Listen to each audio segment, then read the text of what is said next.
So when Behat loads, it reads step definitions from feature context and Mink context because of the Behat.yml setup. This is a really powerful idea. Instead of having one giant context class, we can break things down into as many small, organized pieces as we want. We might have one context just for dealing with adding users to the database, and another for talking to our API.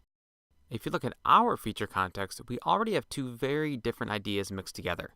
Some functions interact with the terminal, and others help deal with a web page.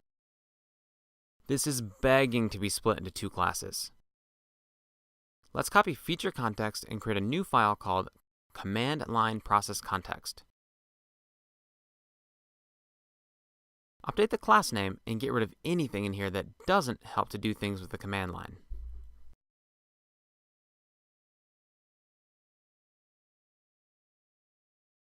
In feature context, just do the opposite. Remove all of the things that have nothing to do with working on a website. Delete these functions and our before and after scenario hooks. That's a lot clearer. Of course, to keep our test passing, we need to tell Behat about our new context. If we run Behat now, it should run all of our features, the LS and the web stuff. It does, and it works. Ignore the undefined functions. Those are from the product admin feature. We haven't finished that yet. But we can go further. In Behat.yml, check out the suites key. Currently we have one suite called default, but you could have many. But wait, what's a suite? It's a combination of a set of feature files and the context that should be used for them. Think about it. The ls.feature is the only feature that needs the command line process context, and every other feature only needs feature context and Mink context. This is the perfect use case for a second suite that I'm going to call commands. In this case, only add the command line process context. Remove that from the default suite. When you execute Behat, it uses the default suite unless you tell it which one to use with the -- suite option. Try it with -- suite equals commands, and then run ls.feature. Or you can use the -dl option to see only the definition lists associated with the context in that suite.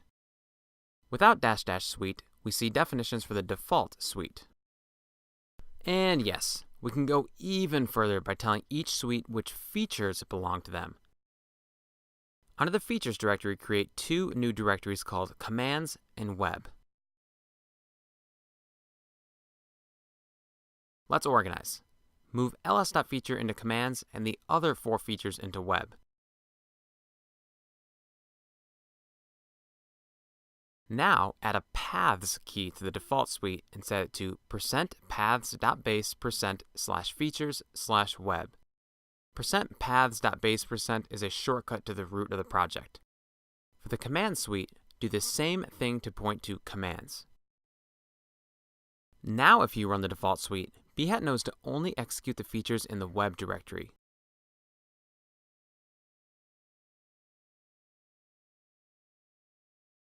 With -- suite equals commands, it only runs the features inside of commands.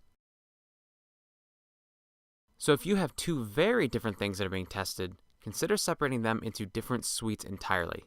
But at the very least, use multiple contexts to keep organized and stay sane.